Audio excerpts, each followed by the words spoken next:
ഈ ഒരു പ്രാവശ്യത്തെ AFC ഏഷ്യൻ കപ്പിലെ ഏറ്റവും മോശം പ്രകടനം കാഴ്ചവെച്ച ടീമുകളൊന്നാണ് ഇന്ത്യൻ ഫുട്ബോൾ ടീം. അത് യാതൊരു സംശയവുമില്ല. ഒരു ഗോൾ പോലും നമുക്ക് സ്കോർ ചെയ്യാൻ സാധിച്ചിട്ടില്ല. ഒരു പോയിന്റ് നമുക്ക് നേടാൻ സാധിച്ചിട്ടുണ്ടായിരുന്നില്ല എന്നുള്ളതാണ്. ഇപ്പോൾ ഈ ഒരു സെറ്റ് ഓഫ് പ്ലേയേഴ്സ് കഴിഞ്ഞാൽ അടുത്ത ഇന്ത്യൻ ഫുട്ബോളിന് നല്ലൊരു പ്ലേയേഴ്സ് ഇല്ല എന്നുള്ളത് യാഥാർത്ഥ്യമാണ്. അപ്പോൾ നമ്മൾ ഇപ്പം തന്നെ ഒരു ഗ്രാസ് റൂട്ട് ലെവലിൽ പണി തുടങ്ങിക്കഴിഞ്ഞാൽ ഒരു 5-6 വർഷം കഴിയുന്ന സമയത്ത് നമുക്ക് നല്ല പ്ലേയേഴ്സിനെ കിട്ടും എന്നുള്ള കാര്യങ്ങളൊക്കെ വരും. നമ്മുടെ ഇന്ത്യൻ ഫുട്ബോൾ ടീം സെറ്റായിട്ട് വരും. പക്ഷേ ഇന്ത്യൻ ഫുട്ബോൾ ടീമിന് പെട്ടെന്നുള്ള ഒരു വളർച്ച ഉണ്ടാവില്ല എന്നുള്ളത് തന്നെയാണ്. നമ്മുടെ ഗ്രൂപ്പിലുള്ള സിറിയ, ഉസ്ബെക്കിസ്ഥാൻ, പിന്നെ അതുപോലെ തന്നെ ആസ്ട്രേലിയ, പിന്നെ ഈ ഒരു AFC ഏഷ്യൻ കപ്പിലെ അണ്ടർ ഡോഗ്സ് ആയിട്ടുള്ള തജിക്കിസ്ഥാൻ. കഴിഞ്ഞ മുമ്പത്തെ വീഡിയോയിൽ പറഞ്ഞിട്ടുണ്ടായിരുന്നു, അവർ സെമി ഫൈനലിൽ എത്തുകയാണെങ്കിൽ പോലും വലിയ ഞെട്ടൽ നമുക്ക് വേണ്ടി ആവശ്യമില്ല. കാരണം അത്ര മികച്ച പ്രകടനമാണ് അവർ കാഴ്ചവെച്ചിട്ടുള്ളത്.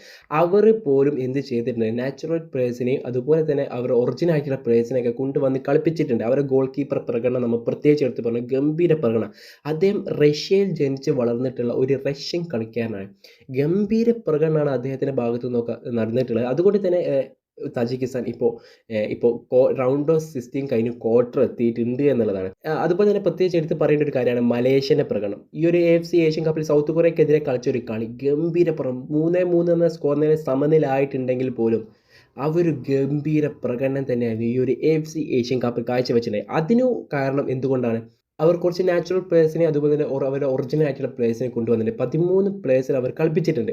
പിന്നെ അതുപോലെ തന്നെ നമ്മുടെ ഗ്രൂപ്പിലുള്ള മറ്റ് ടീമുകൾ ഇപ്പോൾ നമ്മൾ പുറത്തായി, പക്ഷേ ആസ്ട്രേലിയ, ഉസ്ബെക്കിസ്ഥാൻ റൗണ്ട് ഓഫ് 16 കഴിഞ്ഞ് ക്വാർട്ടർ എത്തി. പക്ഷേ സിറിയ റൗണ്ട് ഓഫ് 16 എത്തിയിട്ടുണ്ടായിരുന്നു. ഇറാനെതിരെ അവർ പരാജയപ്പെട്ട് പുറത്തേക്ക് പോവുകയും ചെയ്തിട്ടുണ്ടായിരുന്നു. പക്ഷേ ഈ ഇറാനെതിരെയുള്ള ഈ ഒരു കളി കണ്ട സമയത്ത് ഞാൻ ഞെട്ടിപ്പോയി. കാരണം പിന്നെ കുറച്ചൊരു ആശ്വാസം കിട്ടി. ഈ ഒരു സിറിയനോട് നമുക്ക് 1-0 എന്നുള്ള സ്കോറിൽ മാത്രമേ പരാജയപ്പെടാൻ കഴിഞ്ഞിട്ടുള്ളൂ എന്നുള്ള ഒരു സമാധാനം ഉണ്ടായിരുന്നു. കാരണം ഇറാൻ എന്ന് പറഞ്ഞാൽ നമുക്കറിയാം ഏഷ്യയിലെ ജെൻസ് ടീമുകളിൽ ഒന്ന് തന്നെ. ആ ഒരു ടീമിനെ 1-1 എന്ന സ്കോറിൽ പിടിച്ചു കെട്ടുകയും അതുപോലെ തന്നെ പെനാൽറ്റി ഷൂട്ടിൽ മാത്രമാണ് അവർ പരാജയപ്പെട്ടുള്ളത്.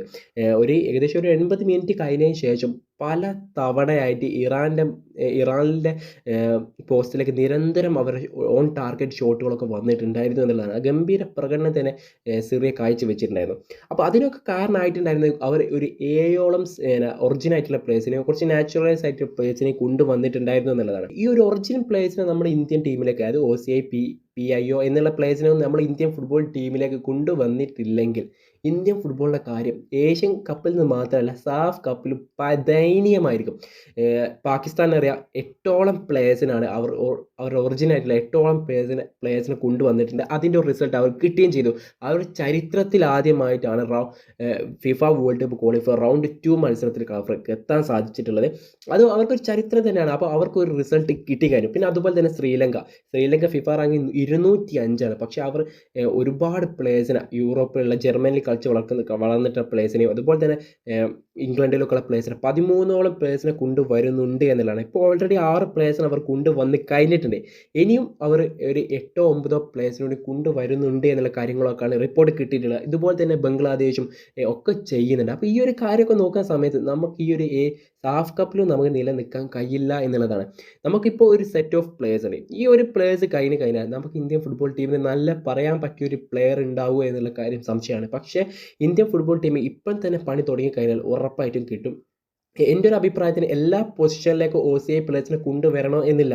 OCI പ്ലേയേഴ്സിനെക്കാട്ടി ഗംഭീര പ്രകടനം കാഴ്ചവെക്കുന്ന കളിക്കാർ ഇവിടെ ഉണ്ട്. പക്ഷേ ചില പൊസിഷനിലൊക്കെ നമുക്ക് OCI പ്ലേയേഴ്സ് കിട്ടിക്കഴിഞ്ഞാൽ അതൊരു ഗംഭീരം തന്നെ ആയിരിക്കും എന്നുള്ളതാണ്. ഇപ്പോൾ പുതുതായിട്ട് വന്ന ഒരു ന്യൂസാണ്, ഇപ്പോൾ ഒരു 19 വയസ്സ് മാത്രം പ്രായമുള്ള കല്യാൺ വിക്രാസ് എന്ന് പറയുന്ന ഒരു കളിക്കാരൻ, ഇദ്ദേഹം റെഡിംഗ് ടീമിൽ നിന്ന് ഇപ്പോൾ ബ്രൈറ്റണിലേക്ക് പോയിട്ടുണ്ട് എന്നുള്ളതാണ്. ഒഫീഷ്യലായിട്ട് തന്നെ ഇതിപ്പോൾ കൺഫേം ചെയ്തിട്ടുണ്ട്. ഇദ്ദേഹത്തിൻ്റെ പേരൊക്കെ നമുക്ക് റയൽ മാഡ്രിഡിൻ്റെ ടീമിനൊപ്പം വരെ കേട്ടിട്ടുണ്ടായിരുന്നു കുറച്ച് ദിവസങ്ങൾക്ക് മുമ്പ്. അപ്പോൾ ഇതുപോലുള്ള കിടിലൻ OCI പ്ലേയേഴ്സ് നമുക്കുണ്ട്.